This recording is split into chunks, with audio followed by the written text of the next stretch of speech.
अन्नपूर्णा देवी जी, doctor राजकुमार रंजन सिंह जी, उत्तर प्रदेश के उच्च शिक्षा मंत्री श्री योगेंद्र उपाध्याय जी, उत्तर प्रदेश की तकनीकी शिक्षा मंत्री श्री आशीष पटेल जी, प्रदेश के उच्च शिक्षा राज्य मंत्री आदरणीय रजनी तिवारी जी, देश की वरिष्ठ विद्वान शिक्षा नीति के ड्राफ्टिंग समिति की अध्यक्ष डॉक्टर के कस्तूरीरंगन जी, देश भर के विश्वविद्यालय और उच्च शिक्षा संस्थानों के कुलपति और निर्देशक समूह, प्राध्यापक समूह, विद्वानगण, शिक्षाविद, आमंत्रित अतिथिगण एवं मीडिया के मित्र, ऐतिहासिक शहर काशी में शिक्षा जगत के इस भव्य सम्मेलन में आप सभी का स्वागत करना मेरे लिए सम्मान और सौभाग्य की बात है।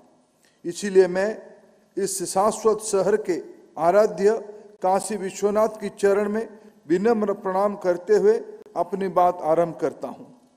यह सबसे पुरानी जीवंत शहर है जो प्राचीन काल से ही ज्ञान एवं सिखाने का विश्व विख्यात केंद्र रहा है। हमारे देश के युवाओं के भविष्य और उच्च शिक्षा पर विमर्श के लिए वाराणसी सबसे बेहतरीन स्थान है, क्योंकि यहाँ के कण कण में हमारी प्राचीन धरोहर, संस्कृति एवं ज्ञान राशि समाहित है। राष्ट्रीय शिक्षा नीति 2020 एक दार्शनिक दस्तावेज है, एक फिलोसॉफिकल डॉक्यूमेंट है।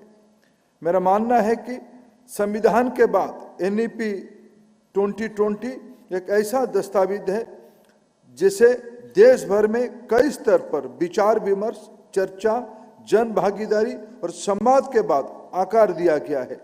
संविधान के समान ही NEP 2020 हमारी देश की दुविधा और संदेह से बाहर निकालने का विचार, आत्मा, बुद्धि और कार्य में भारतीय होने का गहन गर्व पैदा करता है। NEP की घोषणा के बाद से ही हम उसी के क्रियान्वयन के लिए हर कदम पर माननीय प्रधानमंत्री जी का मार्गदर्शन मिलते रहा है और आज हम सभी का एक बार फिर माननीय प्रधानमंत्री जी का सानिध्य, उनके आशीर्वाद, स्नेह एवं मार्गदर्शन का सौभाग्य प्राप्त होगा। माननीय प्रधानमंत्री जी, आपकी गरिमामय उपस्थिति ने हम सभी में नई ऊर्जा और प्रेरणा का संचार किया है। पूरा देश शिक्षा जगत की ओर से आपका हार्दिक अभिनंदन और स्वागत करता हूं। पिछले महीने माननीय प्रधानमंत्री जी के नेतृत्व में राज्य के मुख्य सचिवों ने देश भर में NEP के क्रियान्वयन की गति देने के बारे में विचार विमर्श किया था। इसी विचार विमर्श को अगले चरण की रूप देने में हम सब अखिल भारतीय शिक्षा समागम के लिए एकत्रित हुए हैं।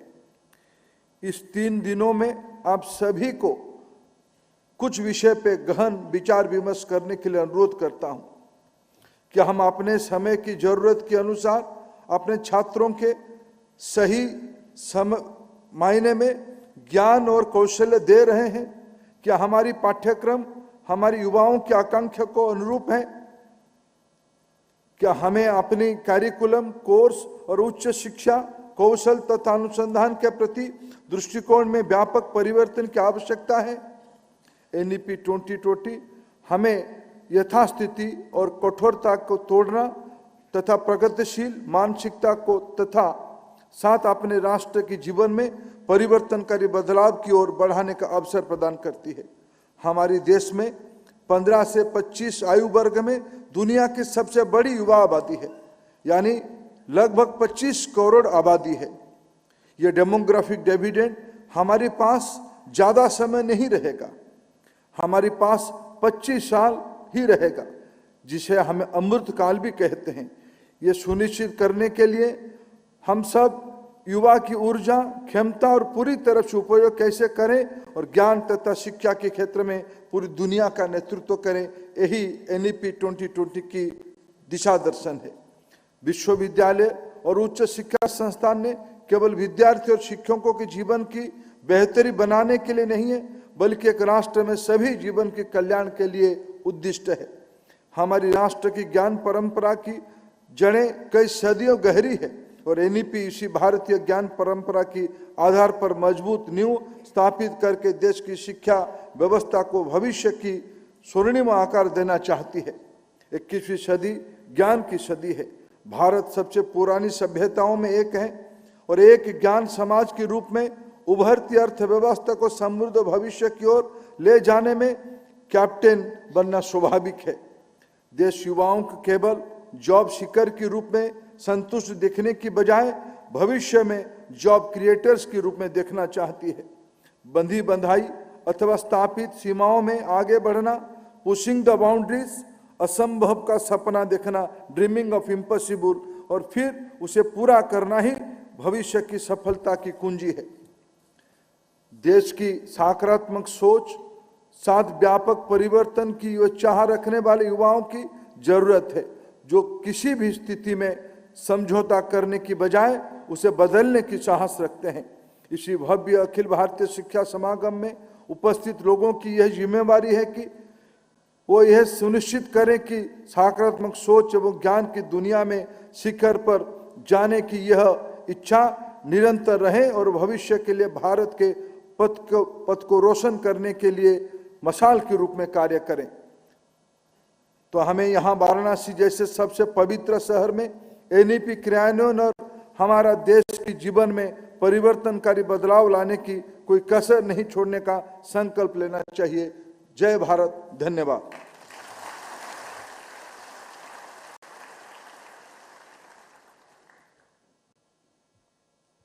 बहुत बहुत धन्यवाद माननीय।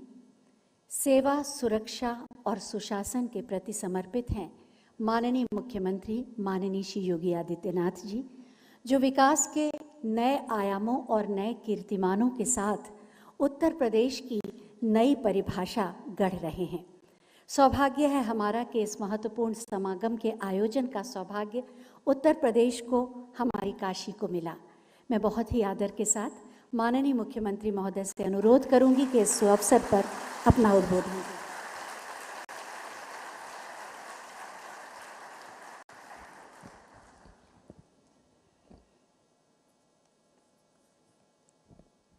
आदरणीय प्रधानमंत्री जी, प्रदेश की माननीय राज्यपाल श्रीमती आनंदीबेन पटेल जी, केंद्रीय शिक्षा मंत्री माननीय श्री धर्मेंद्र प्रधान जी, केंद्र सरकार के सभी माननीय मंत्रीगण श्री सुभाष सरकार जी, माननीय श्रीमती अन्नपूर्णा देवी जी, प्रदेश सरकार में मेरे सहयोगी मंत्री उच्च शिक्षा के मंत्री श्री योगेंद्र उपाध्याय जी, तकनीकी शिक्षा विभाग के मंत्री श्री आशीष पटेल जी, उच्च शिक्षा विभाग के राज्य मंत्री Shrimati Rajni Tiwari ji, drafting committee NEP के अध्यक्ष डॉक्टर के कस्तूरी रंगन जी, देश भर के आए हुए हमारे सभी सम्मानित शिक्षाविद, बाबा विश्वनाथ के इस पावन धाम पर और आदरणीय प्रधानमंत्री जी की इस कर्म साधना की, उनकी स्वयं की काशी में मैं प्रदेश सरकार की ओर से, देश भर से आए हुए आप सभी शिक्षाविदों की ओर से आदरणीय प्रधानमंत्री जी का हृदय से स्वागत करता हूं, अभिनंदन करता हूं। मैं इस अवसर पर अपने केंद्रीय मंत्रियों के साथ ही आप सभी सम्मानित शिक्षाविदों का भी काशी की इस धरती पर हृदय से स्वागत करता हूं। काशी प्राचीन काल से ही भारत की आध्यात्मिक और सांस्कृतिक विरासत की प्रतीक रही है। यह विद्या की नगरी है और हम सब आभारी हैं कि जब पूरी दुनिया इस सदी की सबसे बड़ी महामारी के सामने असमंजस की स्थिति में थी, तब भारत के अंदर जीवन और जीविका को बचाने के साथ ही नए भारत की परिकल्पना को आगे बढ़ाने के लिए राष्ट्रीय शिक्षा नीति भारत रख रहा था।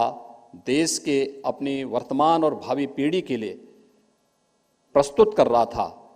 और आज ये मेरे लिए हार्दिक प्रसन्नता का विषय है कि उत्तर प्रदेश में राष्ट्रीय शिक्षा नीति के इन 3 दिवसीय कार्यक्रम के दृष्टि से देश भर के सभी शिक्षाविद इसे लागू करने और इसकी भावी योजनाओं पर व्यापक मंथन करने के लिए काशी की इस धरती पर उपस्थित हुए हैं। काशी और भारत की परंपरा वैसे भी विद्या से जुड़ी हुई रही है और राष्ट्रीय शिक्षा नीति भारत के उस वैदिक परंपरा का प्रतिनिधित्व करती है जो यह उद्घोष करती है कि आनो भद्रा कर्तवो यंतु विश्वत, यानी ज्ञान को सभी दिशाओं से आने के लिए हमें द्वार खुले रखने चाहिए। और राष्ट्रीय शिक्षा नीति ने देश की आज़ादी के बाद पहली बार आदरणीय प्रधानमंत्री जी की प्रेरणा से वह ज्ञान के सभी दिशाओं से आने के द्वार खोले हैं। मैं इसके लिए देश भर के आप सभी शिक्षाविदों की ओर से आदरणीय प्रधानमंत्री जी का हृदय से आभार व्यक्त करता हूं, उनका अभिनंदन भी करता हूं। आभार इस बात के लिए भी कि देश भर के शिक्षाविद प्राचीन विद्या की इस नगरी में और पंडित मदन मोहन मालवीय जी की इस काशी में, जहां पर उन्होंने काशी हिंदू विश्वविद्यालय भारत की प्राचीन और अर्वाचीन शिक्षा के एक नए केंद्र के रूप में 1916 में इस काशी में काशी हिंदू विश्वविद्यालय की स्थापना की थी। वहां पर आज शिक्षा मंत्रालय भारत सरकार, विश्वविद्यालय अनुदान आयोग और काशी हिंदू विश्वविद्यालय मिलकर के इस शिक्षा महासमागम के आयोजन के साथ राष्ट्रीय शिक्षा नीति पर व्यापक मंथन के लिए यहां पर बैठे हुए हैं। निश्चित ही मंथन की इस परंपरा से कोई अमृत जरूर निकलेगा और वह द्वार पहले ही, वह रास्ता पहले आदरणीय प्रधानमंत्री जी की प्रेरणा से राष्ट्रीय शिक्षा नीति हम सबको प्रस्तुत कर चुकी है। मैं इस अवसर पर एक बार फिर से आदरणीय प्रधानमंत्री जी का उन्हीं की काशी में इस शिक्षा महासमागम कार्यक्रम के उद्घाटन कार्यक्रम के अवसर पर यहाँ पर उपस्थित होने के लिए हृदय से स्वागत करता हूँ, अभिनंदन करता हूँ। उत्तर प्रदेश राष्ट्रीय शिक्षा नीति को स्नातक स्तर पर लागू कर चुका है और उत्तर प्रदेश के अंदर हमारे सभी 30 जो शासकीय विश्वविद्यालय हैं और प्रदेश के सभी 35 निजी क्षेत्र के विश्वविद्यालयों में भी इसे लागू करने के साथ ही तकनीकी शिक्षा, कृषि शिक्षा, स्वास्थ्य शिक्षा और अन्य सभी क्षेत्रों में राष्ट्रीय शिक्षा नीति को प्रभावी ढंग से आगे बढ़ाने के उस कार्यक्रम को उत्तर प्रदेश ने आगे बढ़ाने का कार्य किया है। यह व्यापक संभावना वाला क्षेत्र है और जब देश भर के आप सभी शिक्षाविद यहां पर उपस्थित हुए हैं, मेरा अनुरोध होगा, कुछ चीजों को लेकर के अक्सर हम लोग देखते हैं।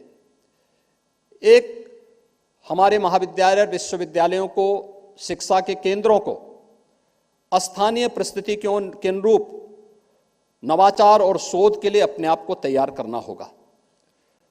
दूसरा, शासन की योजनाओं से अपने आप को वैराग्य भाव रखने की बजाय उन शासन की योजनाओं के साथ जुड़ते हुए छात्र छात्राओं को उन योजनाओं के साथ, अगर हम विश्वविद्यालयों में, शिक्षण संस्थानों में पहले दिन से ही लगना प्रारंभ कर देंगे तो जब वह अपनी डिग्री लेकर के बाहर निकलेगा तो उसके सामने अपने जीवन की अनंत संभावनाओं के द्वार स्वतः खुले हुए दिखाई देंगे। और यह कार्य राष्ट्रीय शिक्षा नीति इस बात की प्रेरणा तो हमें दे ही रही है, लेकिन आप सभी शिक्षाविदों के माध्यम से इसे लागू करने में और मजबूती के साथ एक मदद प्राप्त हो सकती है। मैं एक बार फिर से इस 3 दिवसीय शिक्षा महासमागम कार्यक्रम के लिए अपनी शुभकामनाएं देता हूं। आप सबका हृदय से स्वागत करता हूं। आदरणीय प्रधानमंत्री जी का आभार और अभिनंदन व्यक्त करते हुए वाणी को विराम देता हूं। धन्यवाद। जय हिंद।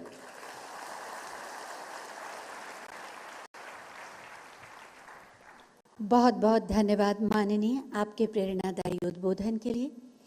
राष्ट्रीय शिक्षा नीति 2020 के सफल क्रियान्वयन के लिए एक छोटी सी फिल्म बनाई गई है, आइए देखते हैं। भारत खड़ा है अपने गौरवशाली इतिहास के महत्वपूर्ण मोड़ पर। देश के अमृत काल की यात्रा हो गई है आरंभ।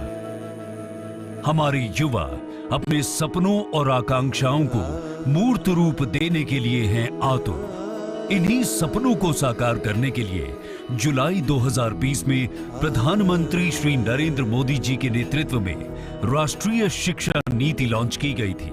नई राष्ट्रीय शिक्षा नीति युवाओं को ये विश्वास दिलाती है कि देश अब पूरी तरह से उनके साथ है, उनके हौसलों के साथ। युवा मन जिस दिशा में भी सोचना चाहे, खुले आकाश में जैसे उड़ना चाहे, देश की नई शिक्षा व्यवस्था उसे वैसे ही अवसर उपलब्ध कराए।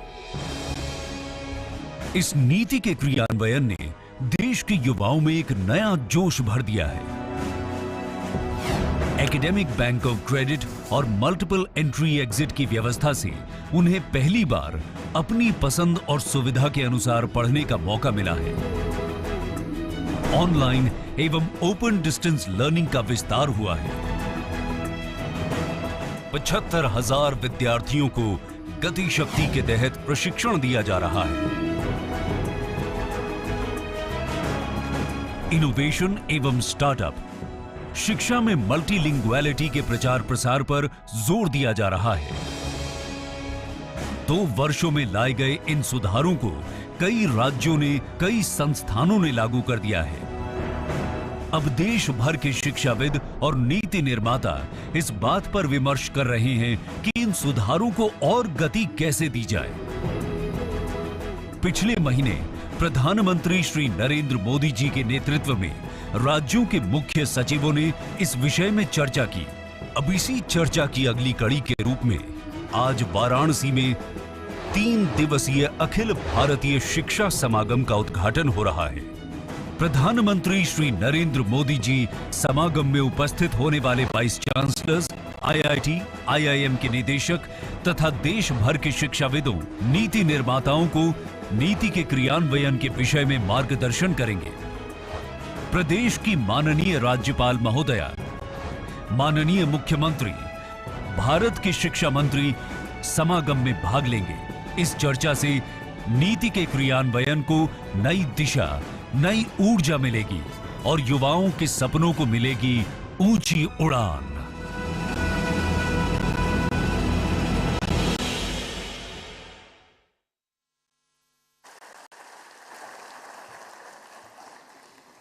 कुछ व्यक्तित्व ऐसे होते हैं जो अपने चरित्र, विचार और जीवन से हमें एक बेहतर इंसान बनने की प्रेरणा तो देते ही हैं, साथ ही राष्ट्र के निर्माण के संस्कार भी देते हैं।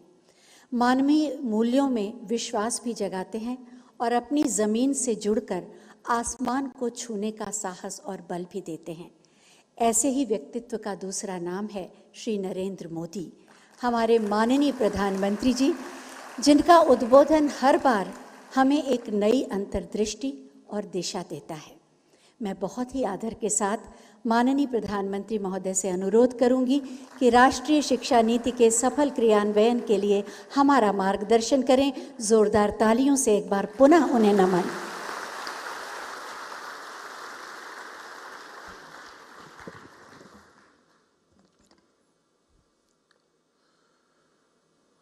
उत्तर प्रदेश के राज्यपाल श्रीमती आनंदीबेन पटेल, यहाँ के लोकप्रिय मुख्यमंत्री योगी आदित्यनाथ जी, मंत्रिमंडल के मेरे सहयोगी धर्मेंद्र प्रधान जी, राष्ट्रीय शिक्षा नीति की ड्राफ्टिंग कमेटी के चेयरमैन के कस्तूरीरंगन जी, सरकार के अन्य मंत्रीगण, इस सम्मेलन में भाग ले रहे सभी वाइस चांसलर्स, शिक्षा संस्थाओं के निर्देशक, सभी शिक्षकगण, शिक्षाविद, देवी और सज्जनों, अखिल भारतीय शिक्षा समागम का यह आयोजन उस पवित्र धरती पर हो रहा है जहां आजादी से पहले देश की इतनी महत्वपूर्ण यूनिवर्सिटी की स्थापना हुई थी। ये समागम आज एक ऐसे समय हो रहा है जब देश अपनी आजादी का अमृत महोत्सव मना रहा है। अमृत काल में देश के अमृत संकल्पों को पूरा करने की बड़ी जिम्मेदारी हमारी शिक्षा व्यवस्था पर है, हमारी युवा पीढ़ी पर है। हमारे यहाँ उपनिषदों में भी कहा गया है, विद्या अमृतम अश्नुते, अर्थात विद्या ही अमरत्व और अमृत तक ले जाती है। काशी को भी मोक्ष की नगरी इसलिए कहते हैं क्योंकि हमारे यहाँ मुक्ति का एकमात्र मार्ग ज्ञान को, विद्या को ही माना गया है।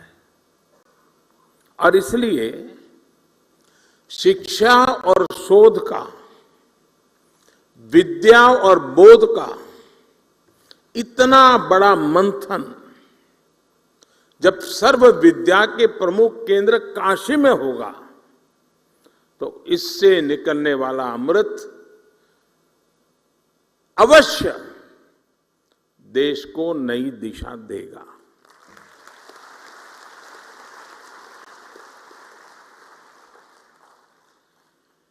मैं ईश्वर अवसर पर महामना मालवीय जी के चरणों में नमन करते हुए इस आयोजन के लिए आप सभी को शुभकामनाएं देता हूं। मैं काशी का सांसद हूं। मेरी काशी में आप पधारे हैं तो एक प्रकार से मैं होस्ट भी हूं।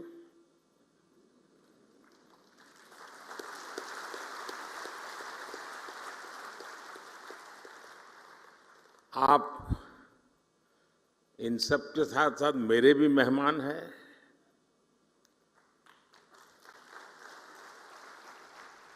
मुझे विश्वास है कि व्यवस्थाओं में ज्यादा आपको असुविधा नहीं होगी। प्रबंध करने का सबने भरपूर प्रयास भी किया होगा, लेकिन फिर भी अगर कोई कमी रह गई है तो वो दोष मेरा रहेगा।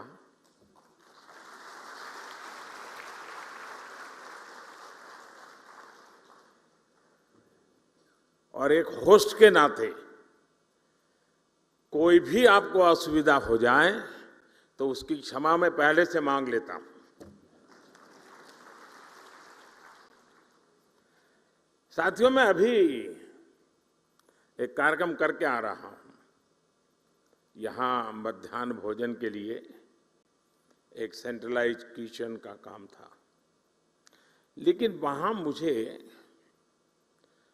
मेरी काशी की सरकारी स्कूल के 10-12 साल की उम्र के बच्चों के साथ गप्पे गोष्ठी करने का अवसर मिला।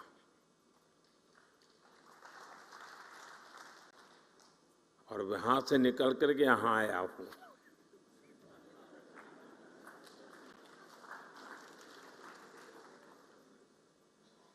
और मैं उनसे सुनकर के आया हूं और आपको सुनाने आया हूं।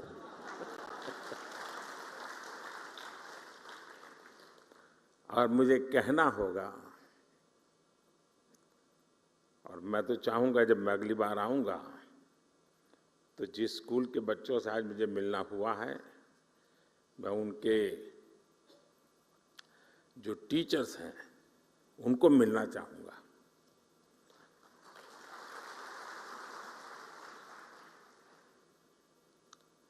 आप कल्पना कर सकते हैं कि ऐसा विचार मुझे क्यों आया होगा। मेरे मन पर इतना प्रभाव पैदा हुआ, 10-15 मिनट का ही वो अवसर था मेरे पास, लेकिन जो प्रतिभा उन बच्चों में थी, जो टैलेंट थी, जो कॉन्फिडेंस था और जो विविधता थी, और वो भी एक सरकारी स्कूल के हमारे सामान्य परिवार के बच्चों की।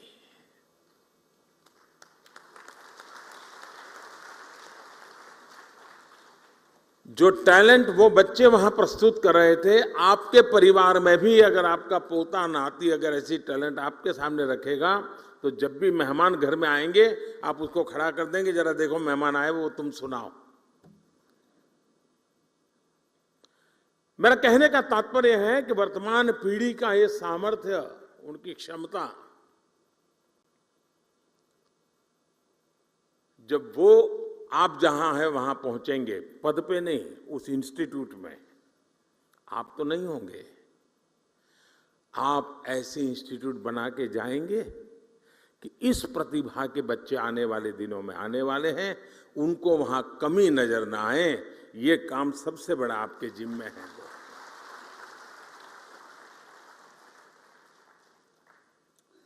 और मुझे विश्वास है कि अगले 3 दिनों तक यहां जो चर्चा और विमर्श होगा, उससे राष्ट्रीय शिक्षा नीति के क्रियान्वयन को प्रभावी दिशा मिलेगी। साथियों, आप सभी जानते हैं कि राष्ट्रीय शिक्षा नीति का मूल आधार शिक्षा को संकुचित सोच के दायरे से बाहर निकालना और उसे 21वीं सदी के आधुनिक विचारों से जोड़ना है। हमारे देश में मेधा की कभी कोई कमी नहीं रही है, लेकिन दुर्भाग्य से हमारे ऐसी व्यवस्था बना कर दी गई थी जिसमें पढ़ाई का मतलब केवल और केवल नौकरी ही माना जाने लगा था।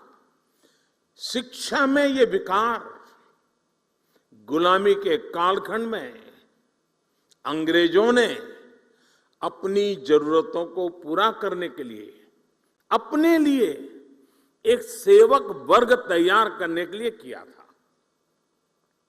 आजादी के बाद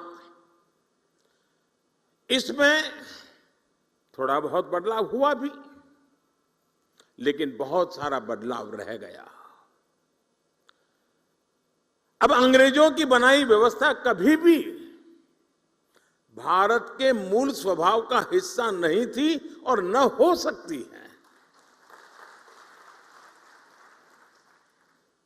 अगर हम हमारे देश के पुराने कालखंड की तरफ नजर करें, हमारे यहां शिक्षा में अलग अलग कलाओं की धारणा थी, और बनारस तो, मेरी काशी तो इसका जीवंत उदाहरण है। बनारस ज्ञान का केंद्र केवल इसलिए नहीं था क्योंकि यहाँ अच्छे गुरुकुल और शिक्षण संस्थान थे।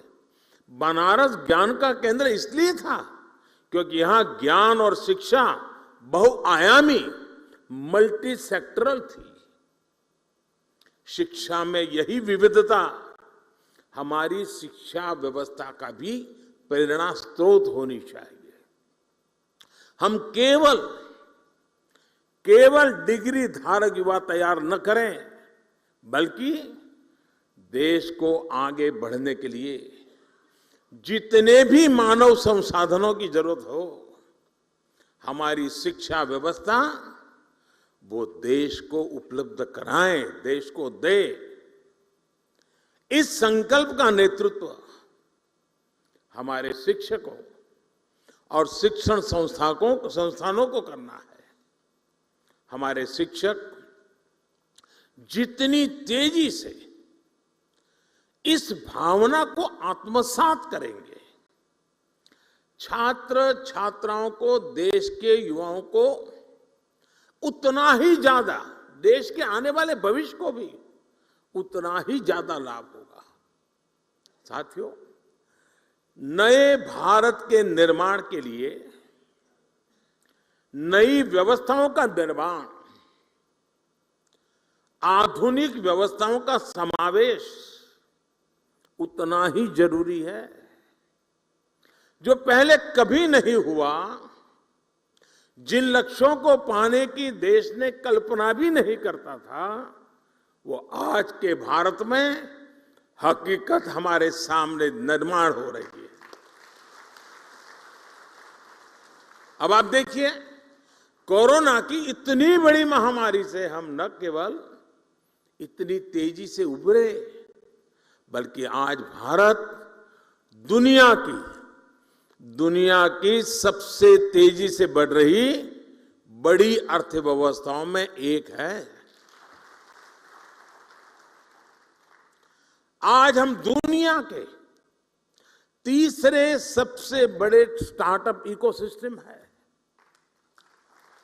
स्पेस टेक्नोलॉजी जैसे क्षेत्रों में जहां पहले केवल सरकार ही सब करती थी, वहां अब प्राइवेट प्लेयर्स के जरिए युवाओं के लिए एक नई दुनिया तैयार हो रही है। पूरा अंतरिक्ष उनके बाहुपास में आ रहा है। दोस्तों, देश की बेटियों के लिए, महिलाओं के लिए भी जो क्षेत्र पहले बंद हुआ करते थे, आज वो सेक्टर बेटियों की प्रतिभा के उदाहरण प्रस्तुत कर रहे हैं। साथियों, जब देश का मिजाज ऐसा हो, जब देश की रफ्तार ऐसी हो, तो हमें अपने युवाओं को भी खुली उड़ान के लिए नई ऊर्जा से भरना होगा।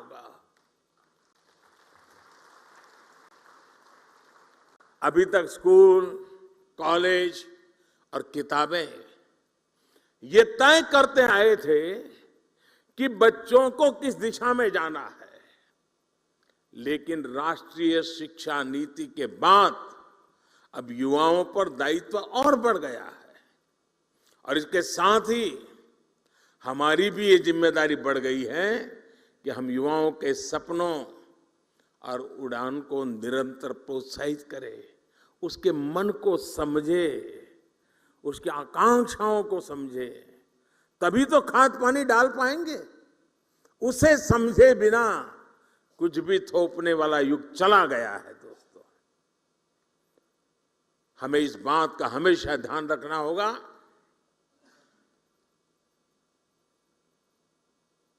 हमें वैसा ही शिक्षण, वैसी ही संस्थानों की व्यवस्थाएं, वैसा ही ह्यूमन रिसोर्स डेवलपमेंट का हमारा मिजाज अपने आप को सज्ज करना ही होगा। नई नीति में पूरा फोकस बच्चों की प्रतिभा और चॉइस के हिसाब से उन्हें स्किल्ड बनाने पर है। हमारे युवा स्किल्ड हो, कॉन्फिडेंट हो, प्रैक्टिकल हो, कैलकुलेटिव हो। शिक्षा नीति इसके लिए जमीन तैयार कर रही है। साथियों, देश में तेजी से आ रहे परिवर्तन के बीच शिक्षा व्यवस्था और इससे जुड़े आप सभी महानुभावों की भूमिका कितनी अहम है, इसका एक उदाहरण मैं अपने गुजरात के मुख्यमंत्री काल के शुरुआत के कालखंड का एक अनुभव बताता हूं। मैं नया मुख्यमंत्री बना था, सरकार वरकार की दुनिया से मेरा कोई नाता ही नहीं था, मैं बहुत दूर था, अचानक काम आया था, तो मैंने एक कार्यक्रम बनाया था।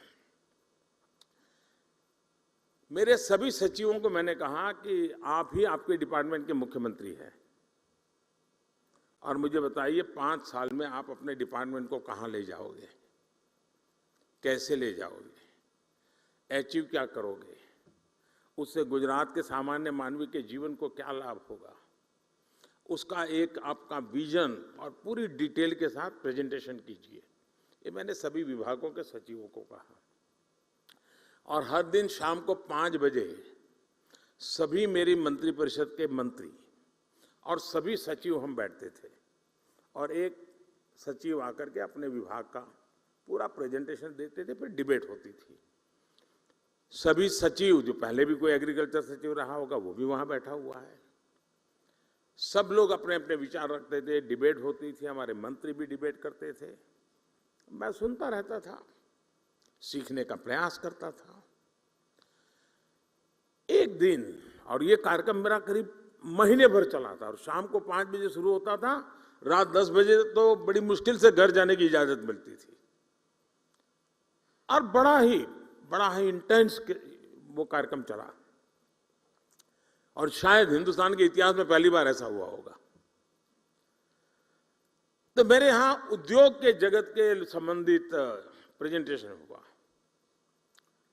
आने वाले दिनों में वो औद्योगिक क्या क्या देखते हैं, आने वाले दिनों में औद्योगिक विकास कैसा होगा, सारा बता रहे थे। तो कार्यक्रम पूरा होते ही शिक्षा सचिव मेरे पास आए, क्योंकि दूसरे दिन शिक्षा सचिव का कार्यक्रम था। उसने कहा, साहब मैं कल नहीं कर पाऊंगा। मैंने कहा, क्या बात करते हो भाई, 1 महीने पहले आपको तैयारी करने के लिए कहा और आप लास्ट मोमेंट कह रहे हैं मैं नहीं कर पाऊंगा। उन्होंने कहा, तैयार तो है, मैं कर सकता हूं, लेकिन आज जो मैंने औद्योगिक विकास का जो प्रेजेंटेशन देखा, उसको देख करके मुझे लगता है कि हमारा उनका कोई मेल ही नहीं है। हम बाएं जा रहे हैं, वो दाएं जा रहे हैं। तो मैं इसकी लाइट में मेरे जो प्रेजेंटेशन है उसको मॉडिफाई करने के लिए मुझे समय चाहिए, तब जाकर के हम एक इंक्लूसिव ग्रोथ की दिशा में साथ मिलकर के शिक्षा हो इंडस्ट्री चल सकते हैं। हमें भी अब तो पूरी दुनिया का पता होना चाहिए, हर यूनिवर्सिटी में काम होना चाहिए कि दुनिया आगे किस तरफ जा रही है, कैसे जा रही है, उसमें हमारा देश कहां है, उसमें हमारे युवा कहां है। आने वाले 15-20 साल उन बच्चों के हाथ में भारत होने वाला है, उनको मैं कैसे तैयार कर रहा हूं, ये हमारा बहुत बड़ा दायित्व है दोस्तों। और इसी तर्ज पर हमारे सभी शिक्षण संस्थानों को भी खुद से पूछने की जरूरत है कि क्या हम फ्यूचर रेडी हैं। मैं आज दिन बिता रहा हूं, एग्जाम ले रहा हूं, कॉन्वोकेशन कर रहा हूं, क्या यही मैं जिस पद पर हूं वही काम है? क्या मेरा काम यह है कि मैं ऐसी संस्थान खड़ी करके जाऊंगा कि आज जो बच्चा मेरे स्कूल कॉलेज में आएगा, आजादी के जब 100 साल होंगे, जब वो बहुत बड़ी महत्वपूर्ण भूमिका निभाता होगा, तब मेरा देश वहां पहुंचेगा। मैं वो व्यवस्था आज पैदा करके जाऊंगा। आप सबको वर्तमान को संभालना है, आपके पहले जो करके गए हैं उसको आगे बढ़ाना है, लेकिन आज जो काम कर रहे हैं उनको फ्यूचर के लिए ही सोचना होगा और व्यवस्थाएं फ्यूचर के लिए विकसित करनी होगी। और क्योंकि आज बच्चों की जिज्ञासा ऐसी होती है जिनके उत्तर, अभी मैंने कहा, मैं जिन बच्चों को मिलकर आया हूं, आपको भी घर में पता चलता होगा, छोटे छोटे आपके पोते पोती भी आपको सवाल पूछते होंगे, आपके नन्हे मन्ने बेटे अगर सवाल पूछते होंगे, आपको सोचना पड़ता होगा, अरे भाई ये कहां सर खा रहा है, वो सर नहीं खा रहा है, और का सर उसको जवाब नहीं दे पा रहा है। दोस्तों, वो सामर्थ्य आपके हर किसी के घर में ये अनुभव आया होगा जी। आज की पीढ़ी जिन बातों को लेकर के आती है, वो तो गूगल पर 10 चीजें सवाल पूछते, बोले आप क्या कह रहे हो, गूगल तो ये कह रहा है, आपको काउंटर करता है बच्चा। अब ये बच्चे आपकी यूनिवर्सिटी में 10 साल के बाद आएंगे, तब क्या हाल होगा आपका। हमें अभी से तैयार करना होगा अपने आप को। आप घर में भी उसके अपने बच्चों के साथ मिसमैच अनुभव कर रहे हैं। जब स्कूल कॉलेज के कैंपस के अंदर बहुत बड़ी मात्रा में युवा पीढ़ी होगी, इस प्रकार से नई सोच के साथ आई होगी, और हम वहां उसके योग्य नहीं होंगे, तो उनके साथ कितना बड़ा गहरा अन्याय हो जाएगा दोस्तों। और इसलिए आवश्यक है कि हम भविष्य को जाने, समझे, व्यवस्थाओं को विकसित करें। मैं अभी कुछ दिन पहले डिजिटल इंडिया अभियान के तहत गांधीनगर में एक एग्जीबिशन देखने गया था। वहां सरकारी स्कूल के बच्चे थे, 12वीं 10वीं या 11th के बच्चे थे। वहां बच्चों ने जो प्रोजेक्ट तैयार किए थे, जो आइडियाज रखे थे, मैं बहुत उसको समझने की, देखने का प्रयास कर रहा था और मैं प्रभावित हुआ था इन बच्चों के काम से। रिसर्च का ऐसा पोटेंशियल, कम उम्र में ऐसे ऐसे इनोवेशन वाली बातें सुनकर मैं दंग रह गया। वहां कई बच्चे बायोटेक और जेनेटिक्स में इंटरेस्टेड थे। उनकी क्लास में जब साइंस के फंडामेंटल्स पढ़ाए जा रहे हैं, तब वो जीन मैपिंग, एफिनिटी क्रोमेटोग्राफी और जेनेटिक लाइब्रेरी बेस्ड टूल्स की बात कर रहे थे। अब कितना बड़ा अंतर है, आप कल्पना करिए। मैं उनके काम को देखकर सोच रहा था कि जब ये हायर एजुकेशन में पहुंचेंगे तो हमारे इंस्टीट्यूशन इनकी आधुनिक सोच के मुताबिक तैयार होंगे क्या? अगर हम इन बच्चों के लिए उनके हायर एजुकेशन में पहुंचने का इंतजार करेंगे, तब तक दुनिया बहुत आगे निकल जाएगी दोस्तों। इसलिए हमें ये अभी से सोचना होगा कि जिस उम्र में भी बच्चों के मन में मोटिवेशन है, उसी उम्र में उन्हें गाइडेंस और रिसोर्स मिले, इसका प्रबंध हमने सोचना पड़ेगा। हमें अपने संस्थान में ऐसी व्यवस्था तैयार करने पर काम करना चाहिए। साथियों, इस महीने के आखिर में 29 जुलाई को राष्ट्रीय शिक्षा नीति को 2 साल पूरे होने वाले हैं। और अभी धर्मेंद्र जी बता रहे थे कि बड़े मंथन के बाद ये शिक्षा नीति बनाई। कस्तूररंगन जी ने बहुत अच्छा नेतृत्व दिया, उसके कारण ये संभव हुआ। और इतना विविधता भरा देश और राष्ट्रीय शिक्षा नीति का इस प्रकार से स्वागत हो, ये अपने आप में बहुत बड़ी सिद्धि है जी, बहुत बड़ी सिद्धि है। लेकिन इसकी विशेषता देखिए, इसको बनाने में तो मंथन हुआ। आमतौर पर सरकार का स्वभाव होता है, एक डॉक्यूमेंट बन जाता है, वो डॉक्यूमेंट समय के भरोसे छोड़ दिया जाता है, कुछ व्यक्तियों के भरोसे छोड़ जाता है। आपके भी टेबल पे तो कुछ दिन शोभा बढ़ाता है डॉक्यूमेंट, फिर वो भी टेबल पे से हट जाता है, कोई नया डॉक्यूमेंट आता है, वो जगह ले लेता है, बात वहीं समाप्त हो जाती है। अनुभव आपको भी है, यहाँ बैठे हुए लोगों को भी है। हमने ऐसा नहीं होने दिया। हमने हर पल इस राष्ट्रीय शिक्षा नीति को जिंदा रखा है। मैं स्वयं भी इतने कम समय में कम से कम 25 सेमिनार में गया हूं, शायद 25 से ज्यादा, और इसी विषय पे मैं बोलता रहा हूं। ये रिपोर्ट देने के बाद स्वयं कस्तूररंगन जी लगातार संवाद कर रहे हैं, हर क्षेत्र के लोगों से संवाद कर रहे हैं, उनके क्लैरिफिकेशन चाहिए समझा रहे हैं, उसके पीछे का विजन क्या है, बैकग्राउंड इंफॉर्मेशन वो समझा रहे हैं। पूरी सरकार के सभी डिपार्टमेंट लगातार कोशिश कर रहे हैं कि ये, क्योंकि 30 साल के बाद आया हुआ डॉक्यूमेंट सिर्फ कागज का ढर्रा हमारे पास पहुंच जाने से होगा नहीं जी। आप भी यहां जब 3 दिन मंथन करोगे, उसकी कई बारीकियां हैं जो शायद आपने पूरा पन्ना पढ़ लिया होगा, लेकिन अब नई तरीके से आपके सामने उजागर होगी। इसलिए अपनी यूनिवर्सिटी के अंदर भी ऐसे ही निरंतर मंथन की योजना बना करके यहां से जाना। सिर्फ यहां से आप सुन करके मत चला जाना, आपके साथ जुड़े हुए जो बाकी साथी हैं वे भी ऐसा ही मंथन करें, उसमें से और अमृत निकालें जी, तब जाकर के इसका लाभ होगा। और इसके इम्प्लीमेंटेशन की जो उसके लिए जो चुनौतियां हैं, उसकी हर बारीकी पर हमें गौर किया करते रहना चाहिए। साथियों, आज जब कोई काम अपने हाथों में लेता है तो समस्याएं का समाधान भी तेजी से निकलता है। समस्या समझ करके यार मैं कहां पढ़ूं इसमें, तो समाधान कभी नहीं निकलता है। साथियों, इन 2 सालों में देश राष्ट्रीय शिक्षा नीति को लागू करने की दिशा में कई ठोस कदम उठा चुका है। इस दौरान एक्सेस, क्वालिटी और फ्यूचर रेडीनेस जैसे जरूरी विषयों पर हुई वर्कशॉप ने भी बहुत बड़ी मदद की है। देश विदेश के एकेडमिशियंस, इनसे जो चर्चाएं हुई, मेरा भी देश के शिक्षा मंत्रियों के साथ, शिक्षाविदों के साथ जो संवाद हुआ, उसने भी इसी गति को आगे बढ़ाया है।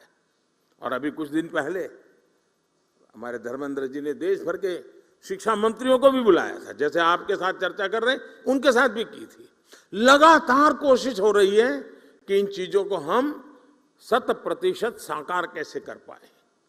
राज्य सरकारों ने भी अपने अपने स्तर पर इस दिशा में कई महत्वपूर्ण कदम उठाए हैं और आज सभी के प्रयासों का परिणाम है कि देश और खासकर देश का युवा इस बड़े बदलाव में भागीदार बन रहा है। साथियों, नई राष्ट्रीय शिक्षा नीति के लिए देश के एजुकेशन सेक्टर में एक बड़े इंफ्रास्ट्रक्चर ओवरहॉल पर भी काम हुआ है। आज देश में बड़ी संख्या में नए कॉलेज खुल रहे हैं, नए विश्वविद्यालय खुल रहे हैं, नए आईआईटी और नए आईआईएम की स्थापना हो रही है। 2014 के बाद से देश में मेडिकल कॉलेजों की संख्या में 55% की वृद्धि हुई है। युवाओं को बेहतर अवसर देने के लिए यूनिवर्सिटीज में समान स्टैंडर्ड के लिए इस वर्ष कॉमन यूनिवर्सिटी एंट्रेंस टेस्ट भी लागू किया गया है। ऐसे ही कई और भी रिफॉर्म्स किए गए हैं। देश के इन प्रयासों का परिणाम है कि वर्ल्ड यूनिवर्सिटी रैंकिंग में भारतीय संस्थानों की संख्या में धीरे धीरे प्रवेश हो रहा है, संख्या में वृद्धि हो रही है। ये बदलाव केवल शुरुआत है, अभी हमें इस दिशा में लंबी दूरी तय करना है। साथियों, मुझे ये भी संतोष है कि राष्ट्रीय शिक्षा नीति अब मातृभाषा में पढ़ाई के रास्ते खोल रही है। इसी क्रम में संस्कृत जैसी प्राचीन भारतीय भाषाओं को भी आगे बढ़ाया जा रहा है। मैं यहां देख रहा हूं कि इस आयोजन में भी संस्कृत से जुड़े लोगों के लिए विशेष व्यवस्था है। काशी की धरती से हुई ये शुरुआत निश्चित ही भारतीय भाषाओं और भारतीय संकल्पों को नई ऊर्जा देने का काम करेगी। साथियों, मुझे पूरा विश्वास है आने वाले समय में भारत दुनिया में वैश्विक शिक्षा का एक बड़ा केंद्र बनकर उभर सकता है।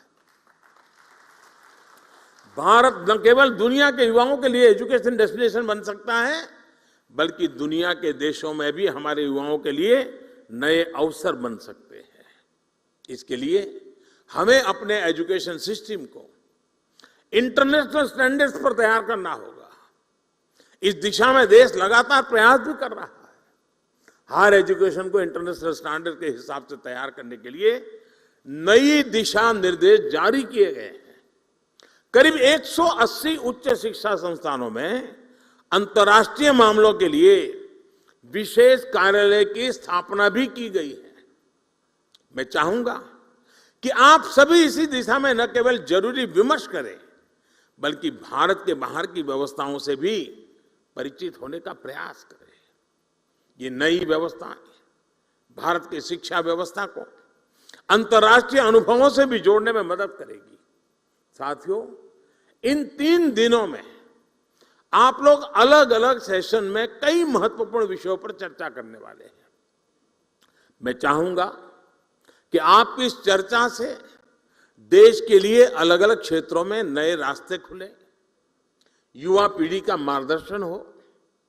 दुनिया के कई देशों ने अलग अलग क्षेत्रों में जो रफ्तार पकड़ी है, उसमें एक बड़ा योगदान वहां की यूनिवर्सिटीज का भी है।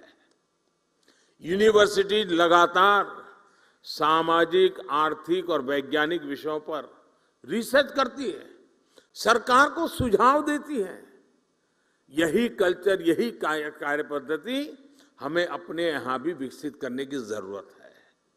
इससे यंग जनरेशन को देश और देश की नीतियों की समझ आती है और वो उसकी संभावनाओं से भी परिचित होते हैं। मेरा हमेशा से मानना रहा है कि देश के युवाओं की इनोवेटिव सोच और नए आइडियाज से नई व्यवस्थाओं को भी ज्यादा से ज्यादा जुड़ना चाहिए। इससे फ्रेश टैलेंट आता है, फ्रेश आइडियाज आते हैं। मैं चाहूंगा कि इसे लेकर भी आप सब चर्चा करें, कोई रोड मैप तैयार करें। यूनिवर्सिटी कैसे सरकार के साथ अलग अलग क्षेत्रों में पार्टनरशिप कर सकती है, इस बारे में भी सोचा जाना चाहिए। अपनी एक्सपर्टीज आपको ही तय करनी है। आप जिस क्षेत्र में हैं, उसे लेकर सर्वे और स्टडी करे, सरकार को सुझाव दे। आपकी यूनिवर्सिटी का जो 50-100 किलोमीटर का जो दायरा होगा, वहां की जन सामान्य की समस्याएं क्या है, उसके उपाय क्या है, रिसोर्सेज क्या है, उस रिसोर्सेज के लिए क्या किया जा सकता है, वहां के सामान्य व्यक्तियों की वृत्ति प्रवृत्ति क्या है। आपके स्टूडेंट को एक प्रोजेक्ट मिल जाएगा, स्थानीय रूप से बढ़िया रिपोर्ट बनेगा। सरकार की कोई योजना चलती है तो उसकी अच्छाइयां क्या है, कमियां क्या है, सुधार की संभावनाएं क्या है, बढ़िया रिपोर्ट बन सकता है। ये सारी बातें सरकार के अंदर गंभीरता से कर लिया जाए, बहुत बड़ा परिणाम आता है। मुझे याद है, मैं गुजरात में था तो एक बार सरदार पटेल यूनिवर्सिटी में मेरा कार्यक्रम था। सरदार पटेल यूनिवर्सिटी के लोगों ने रूरल डेवलपमेंट में काफी रिसर्च करके कुछ किताबें तैयार की थी। उस दिन उन्होंने मुझे गिफ्ट की। मैंने जरा बड़ी बारीकी से उसको देखा, मुझे बड़ा इंटरेस्ट लगा। मैंने डिपार्टमेंट को काम दिया। मैंने कहा, भाई ये जो स्टूडेंट्स ने काम किया है, आप जरा देखिए सरकार जहां जा रही है और ये बच्चे जो कह रहे हैं उसमें कितना अंतर है, और आप हैरान हो जाएंगे। उसमें से बहुत सी चीजें मुझे रूरल डेवलपमेंट के मेरे काम में इतनी मदद आई। विद्यार्थियों ने, टीचर्स ने किया हुआ काम था, जो सरकार में एयर कंडीशन कमरे में बैठ करके निर्णय करना मुश्किल होता है जी।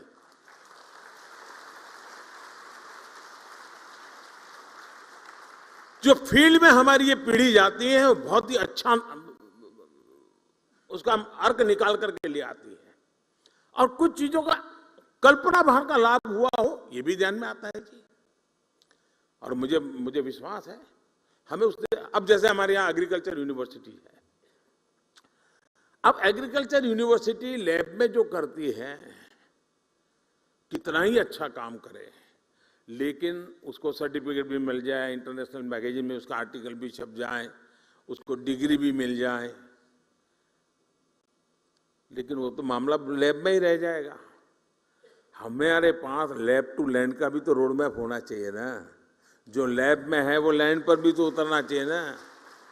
और जैसे लैब टू लैंड होना चाहिए, वैसे ही लैंड पर यूनिवर्सिटी में नहीं गए ऐसे लोगों का अनुभव भी बहुत ज्यादा होता है, और जो लैंड का अनुभव है उसको लैब में भी लाना चाहिए। और लैब में वो कैसे आए, रिसर्च को कैसे एनरिच करे, परंपरागत अनुभव को कैसा करे, ये सोच करके हम कदम उठा नहीं सकते हैं।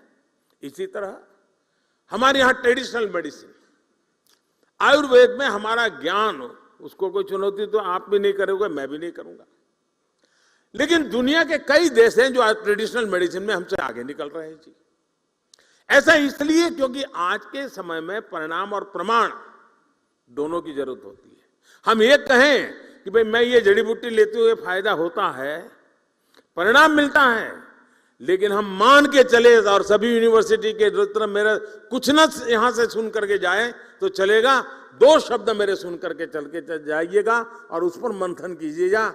हमें परिणाम तो मिल जाते हैं लेकिन प्रमाण नहीं होते हैं, और इसलिए हमारे पास परिणाम के साथ साथ प्रमाण होने चाहिए। हमारे पास डेटाबेस होना चाहिए, हमारे पास उसका पूरा डिटेल रिकॉर्ड होना चाहिए, कहां से कैसे बदला हुआ है। हम भावनाओं के आधार पर दुनिया नहीं बदल सकते जी, दुनिया के सामने उसे मॉडल के रूप में प्रस्तुत नहीं कर सकते, और इसलिए परिणाम होने के बावजूद भी प्रमाण की आवश्यकता आज के विश्व को बहुत जरूरी है। और इसलिए अब हमारी यूनिवर्सिटीज को जो परिणाम से हम परिचित हैं, लेकिन जिसमें प्रमाण का अभाव है, उन प्रमाण की पूर्ति करने के लिए मैकेनिज्म बनाना, व्यवस्थाएं विकसित करना है, परंपराएं विकसित करना, ये आप सब साथियों की मदद के बिना होना नहीं है। एविडेंस बेस्ड ट्रेडिशनल मेडिसिन पर रिसर्च का ये काम भी हमारी यूनिवर्सिटी बहुत अच्छी तरह कर सकती है। साथियों, हमारे देश में डेमोग्राफिक डिविडेंड हमारी बहुत बड़ी ताकत है, चर्चा भी करते हैं, लेकिन क्या कोई यूनिवर्सिटी है जिसने इसका स्टडी किया है कि आखिर ये डेमोग्राफिक डिविडेंड है क्या? क्या दुनिया में जब डेमोग्राफिक डिविडेंड का अवसर आया था तब उस दुनिया के उस देश ने किस प्रकार के कदम उठाए थे, वहां की यूनिवर्सिटी कैसे व्यवहार करती थी और उसका बेनिफिट कैसे लिया? बहुत बार हमको कहते हैं, दोहराते हैं, लेकिन डेमोग्राफिक डिविडेंड की संभावनाओं पर हम क्यों न काम करें उस सामर्थ्य का उपयोग हम आने वाले 20, 25, 30 साल के लिए देश को कैसे दे सके। ऐसे ही हम देखते हैं, अब दुनिया के देशों की स्थिति देखिए। समृद्ध से समृद्ध देश भी इस बात से परेशान है कि वहां लोगों की आयु बहुत बढ़ रही है, एजिंग प्रॉब्लम है, और युवा पीढ़ी न के बराबर हो रही है। बहुत बड़ा बल्क बुजुर्गों का है, उनको जो दुनिया चलानी है उसको चला नहीं पाते हैं। अब ये चक्र ऐसा है, हर एक को आना ही आना है। आज हमारा देश युवा है, कभी हमारा देश भी ऐसा ही होगा जिसमें युवा कम होंगे, वृद्ध ज्यादा होंगे। वो दिन आने वाले हैं। क्या दुनिया में अभी से कोई है जो इस प्रकार के वृद्धत्व के कारण उस देश की जो स्थितियां बनी है उसके सॉल्यूशन के लिए उन्होंने रास्ते क्या खोजे हैं? यूथ का अभाव में वो समस्याओं का समाधान कैसे कर रहे हैं? कौन सा ऐसा मैकेनिज्म बनाया है कि चीजें बड़ी स्मूथली आगे बढ़ रही है? ये सारे सोचने का काम मेरी यूनिवर्सिटीज का सहज स्वभाव होना चाहिए। यूनिवर्सिटीज में आपके लिए अभी से मैं मानता हूं रिसर्च और काम करने का अच्छा स्कोप होता है, और इसके कारण जिन बच्चों को ये प्रोजेक्ट देते हैं उनका एक विजन बनता है, उनको भी नई चीजें समझने का अवसर मिलता है। अब क्लाइमेट चेंज की इतनी बड़ी चर्चा हो रही है, क्लाइमेट के फील्ड में भी हमारे लोग अगर काम करें तो असीमित संभावना है हमारे पास। अब हमने देश में एक योजना बनाई है CDRI की। क्लाइमेट की स्थिति में हमारा इंफ्रास्ट्रक्चर ऐसा होना चाहिए कि जो उसका सामना कर सके, रेजिलिएंट होना चाहिए। अब उस पर हमारे रिसर्च किए बिना हम कैसे करेंगे जी? पहले के जमाने में जो चीजें बनाते थे तब न इतनी बाढ़ आती थी, न इतनी वर्षा होती थी, कुदरत हमारे साथ चलती थी, हम कुदरत के साथ चलते थे। अब वो हमसे उल्टा चल रही है, हम उससे उल्टा चल रहे हैं। और इसलिए हमें इस नए संकट के सामने जीना कैसे, उसको सीखने के लिए व्यवस्था करनी चाहिए। आज सारी दुनिया सोलर पावर की तरफ बढ़ रही है। भारत भाग्यवान है कि उसके पास तपता हुआ सूरज है। उस तपते हुआ सूरज की मालिकी हम कैसे उपयोग करेंगे? उसके सामर्थ्य को हम हमारे जीवन व्यवस्था का हिस्सा कैसे बनाएं? सोलर पावर को हमारे यहाँ इतना महत्व दिया गया है, सरकार की नीतियों में दिया गया है, लेकिन हम रिसर्च के द्वारा, नए नए अनुसंधान के द्वारा, आज नए युग के हिसाब से नए वैज्ञानिक संसाधनों के साथ इस ऊर्जा को इस्तेमाल करने के लिए हमें काफी काम करने की जरूरत लगती है। उसी तरह साथियों, स्वच्छ भारत अभियान हर व्यक्ति के दिल में ये बात अब घर कर गई। हाँ भाई, स्वच्छ भारत के विषय में कोई कॉम्प्रोमाइज नहीं होना चाहिए, लेकिन बात वहां से बनती नहीं है जब तक हम वेस्ट टू वेल्थ की तरफ की योजनाएं नहीं बनाते हैं। ये जो कूड़ा कचरा निकलता है उसका सर्कुलर इकोनॉमी क्या हो सकती है, उसका बेस्ट प्रोडक्ट क्या हो सकता है, ये तो यूनिवर्सिटी रिसर्च करके दे सकती है जी। हमारे नए नए लोग होते हैं, प्रयोग करके दे सकते हैं। हम वेस्ट में से बेस्ट कैसे बनाएं, हम सर्कुलर इकोनॉमी को कैसे मजबूत करें, और खासकर लोकल लेवल पर सर्कुलर इकोनॉमी कैसे, कितने क्षेत्र आज हमारे स्टूडेंट्स के लिए खुले हुए हैं। आज देश स्पोर्ट्स के क्षेत्र में भी नए आत्मविश्वास के साथ नई उपलब्धियां हासिल कर रहा है। हमारी यूनिवर्सिटीज, ऐसा नहीं होना चाहिए कि अब स्पोर्ट्स यूनिवर्सिटियां बन रही हैं इसलिए बाकी यूनिवर्सिटी के नौजवानों को स्पोर्ट्स से कोई लेना देना, जी नहीं। हमारी यूनिवर्सिटी के मैदान शाम को भरे रहने चाहिए, बच्चों को घर भेजने के लिए मेहनत करनी पड़े, ये वातावरण हर यूनिवर्सिटी के मैदान में होना चाहिए। हमारी यूनिवर्सिटी ये लक्ष्य बना सकती है, एक एक यूनिवर्सिटी तय कर सकती है कि आने वाले वर्षों में मेरी यूनिवर्सिटी कितने गोल्ड मेडल ले आएगी, मेरे स्कूल के कितने विद्यार्थी, मेरी कॉलेज के कितने विद्यार्थी आगे बढ़ेंगे। ये किस यूनिवर्सिटी के टारगेट क्यों नहीं होने चाहिए दोस्तों? दुनिया के कितने देश में मेरी यूनिवर्सिटी के बच्चे खेलने के लिए जाएंगे, मैं उनको कैसे तैयार करूं? उनको एक्सपोजर मिलेगा, वे भी मेरी एक बहुत बड़ी अमानत बन जाएगा।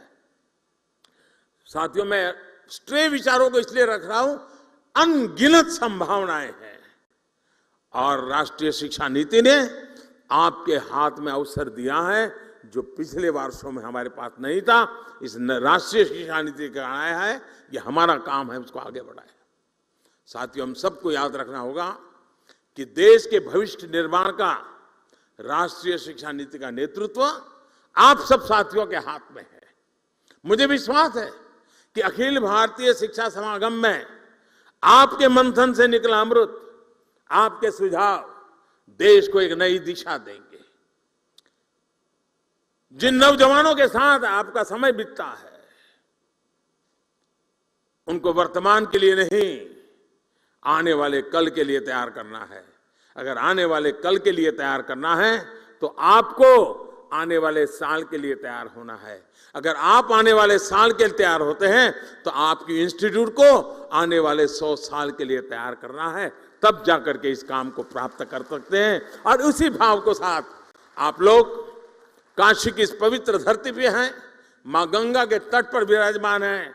सांस्कृतिक पूरी परंपरा हमें नई चेतना और प्रेरणा देने वाली परंपरा है। उस परंपरा में से कुछ न कुछ अमृत बिंदु आपके भी नसीब आएंगे, जो अमृत बिंदु लेके जाएंगे। वहां जब आप उसको रखोगे, वो यूनिवर्सिटी भी आने वाले अमृत काल में भारत के उज्जवल भविष्य को गढ़ने के लिए काम आएगी। मैं फिर एक बार विभाग का इस कार्यक्रम की रचना के लिए धन्यवाद करता हूं। आप सब उत्साह और उमंग के साथ इससे शरीक हुए हैं। मुझे विश्वास है 3 दिन में आप थक नहीं जाएंगे। मैं बैठे बैठे कार्यक्रम देख रहा था, मुझे लग रहा है पता नहीं आपका क्या होगा 3 दिन के बाद, लेकिन आप एकेडमिक वर्ल्ड के हैं तो जरूर उसको आगे बढ़ाएंगे। मेरी आपको बहुत बहुत शुभकामनाएं, बहुत बहुत धन्यवाद।